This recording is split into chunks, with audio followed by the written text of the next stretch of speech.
Hello বন্ধুরা, YouTube 2024 সালের জুলাই মাসে দাঁড়িয়ে এমন একটি ধামাকাদার আপডেট নিয়ে এসেছে, যেই আপডেটটা তুমি যদি একজন বড় ক্রিয়েটার হও বা ছোট ক্রিয়েটার হও, তোমাদের প্রত্যেকের জন্যই খুবই উপকারী হতে চলেছে।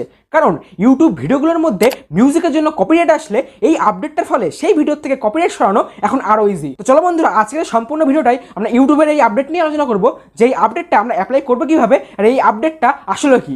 চলো বন্ধুরা, আমি কৌশিকা, তোমরা দেখছো কিউনিক। আজকের ভিডিওটা শুরু করা যাক। তো বন্ধুরা, ইউটিউবের এই নতুন আপডেটটি আসার আগে পর্যন্ত আমাদের কোনো ভিডিওর মধ্যে সং বা মিউজিকের জন্য কপিরাইট আসলে সেই কপিরাইটটাকে ভিডিওর থেকে সরানোর জন্য আমরা চলে আসতাম আমাদের ক্রোম ব্রাউজারে এসে আমরা চলে যেতাম আমাদের কপিরাইট সেকশনে, এবং সেখান থেকে ভিডিওর যে পার্টটাই আমাদের কপিরাইট এসে সেই পার্টটা আমাদের দেখিয়ে দিত। এবার আমরা করতাম সিলেক্ট অ্যাকশান।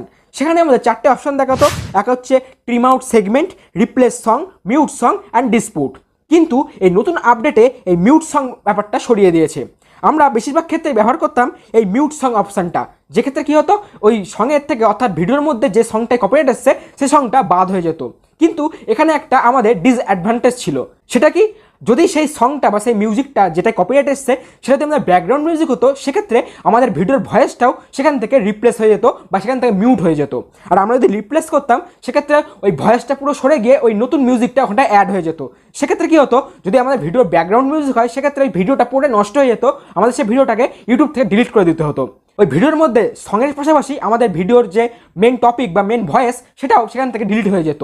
কিন্তু ইউটিউবের এই নতুন আপডেটে এই মিউট সংটাকে সরিয়ে এখানে নতুন অপশন এসছে। প্রথমেই দেখতে পাচ্ছ ইরেজ সং, এবং ইরেজ সঙ্গে ক্লিক করে আমরা যখনই করবো কন্টিনিউ, তারপরে আমাদের দুটো অপশন দেখাবে, একটা ইরেজ সং, একটা মিউট অল সাউন্ড। এখানটায় যদি আমরা প্রথম অপশান এই ইরেজ সংটাকে আমরা অ্যাপ্লাই করি, সেক্ষেত্রে আমাদের ভিডিওর মধ্যে শুধুমাত্র যে পার্টটুকুলিতে বা যে মিউজিকের পার্টটুকুলিতে আমাদের কপিরাইট এসছে, শুধুমাত্র সেই মিউজিকটাই ডিলিট হবে। অর্থাৎ যদি সেই মিউজিকটা আমাদের ভিডিওর ব্যাকগ্রাউন্ডেও চলে, সেক্ষেত্রে ভয়েসটা একদম ঠিকঠাক থাকবে, শুধুমাত্র ব্যাকগ্রাউন্ড থেকে সেই মিউজিকটা রিমুভ হয়ে যাবে। কিন্তু ইউটিউবের পুরনো ফিচার্সে কী ছিল, যখন আমরা মিউট সং করতাম, সেক্ষেত্রে ব্যাকগ্রাউন্ড মিউজিকের সাথে সাথে ভিডিওর ভয়েসটাও সম্পূর্ণরূপে মিউট হয়ে যেত। কিন্তু নতুন এই ইরেজ সংটা করলে তোমার ব্যাকগ্রাউন্ডের মিউজিকটা শুধুমাত্র ইরেজ হবে, তোমার ভিডিওর মধ্যে যে মেন টপিক বা মেন যে ভয়েস সেটা থেকেই যাবে, তোমার ব্যাকগ্রাউন্ড যে মিউজিকটা সম্পূর্ণভাবে মুছে যাবে। কিন্তু আমাদের নিচের সেকেন্ড অপশনটা ক্লিক করি, সেক্ষেত্রে পুরো যেই পার্টটুকুনিতে কপিরাইট আসছে সেই পার্টটুকুনি পুরোটাই ইরেজ হয়ে যাবে। সেক্ষেত্রে আমাদের কী করবো, আমরা প্রথম অপশনটাকে চুজ করবো যদি আমাদের ভিডিওর সঙের ওপর বা মিউজিকের ওপর পার্টিকুলারলি কপিরাইট আসে। তো এই সম্পূর্ণ যে আপডেটটা রয়েছে, সেই আপডেটটা বিটা ভার্সনে রয়েছে, অর্থাৎ এখন রিসার্চমেন্টে চলছে, পরীক্ষামূলক পদ্ধতিতে রয়েছে। কয়েক সপ্তাহের মধ্যেই সম্পূর্ণ ইউজার্সদের কাছে চলে আসবে। প্রত্যেকটা ইউজার্সের কাছে কয়েক সপ্তাহের মধ্যেই ইউটিউব এটাকে ফিচার্সটাকে লঞ্চ করে দেবে। ফলে কয়েক সপ্তাহ পর থেকে আমাদের ভিডিওর মধ্যে যখনই কপিরাইট আসবে, তখনই আমরা এই ফিচার্সটাকে অ্যাপ্লাই করতে পারবো। তো চলো বন্ধুরা, এই ছিল আজকের ভিডিও।